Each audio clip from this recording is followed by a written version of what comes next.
మా ఆయన ఆస్ట్రేలియాలో ఉద్యోగం చేస్తున్నారు. అక్కడ ఫోన్లు వాడటానికి అస్సలు పర్మిషన్ లేదండి అని చెప్పి 2 ఏళ్ల పాటు బంధువుల్ని, చుట్టుపక్కల వాళ్ళని నమ్మించింది ఒక భార్య. కట్ చేస్తే 2 ఏళ్ల నుంచి కనిపించకుండా పోయిన భర్త విదేశాల్లో లేడు. పారిశ్రామిక వాడలోని 12 అడుగుల గోతిలో కాంక్రీట్ కింద అస్థిపంజరమై తేలాడు.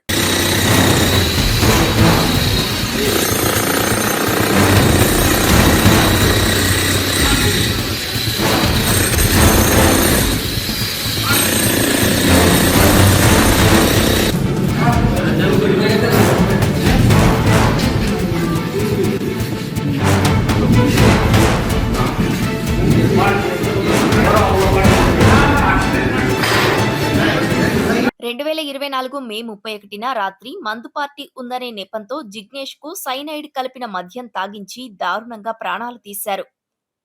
అనంతరం జామ్‌నగర్‌లోని దారేడు పారిశ్రామికవాడ షెడ్డులో 12-15 అడుగుల లోతు ఉన్న గొయ్యి తవ్వి జిగ్నేష్ మృతదేహాన్ని పూడ్చిపెట్టి పైభాగాన కాంక్రీట్ వేసి ఏమీ తెలియనట్లు సర్దేశారు.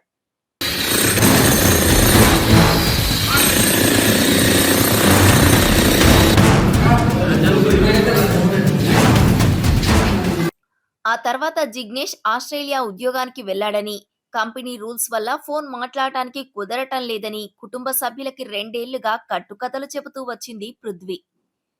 అయితే ఇటీవల జిగ్నేష్ బంధువు ఒకరు ఆస్ట్రేలియా వెళ్తూ అక్కడి అడ్రస్ చెప్పమని పృథ్వీని నిలదీయడంతో అసలు బండారం బయటపడింది.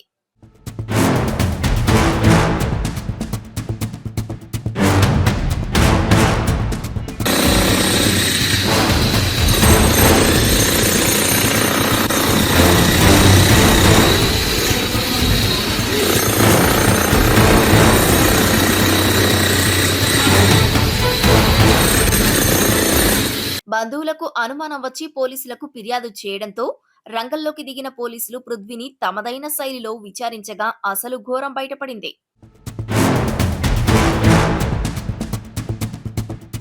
పోలీసులు పారిశ్రామిక వాడలో తవ్వకాలు జరిపి జిగ్నేష్ అస్థిపంజరాన్ని వెలికితీశారు.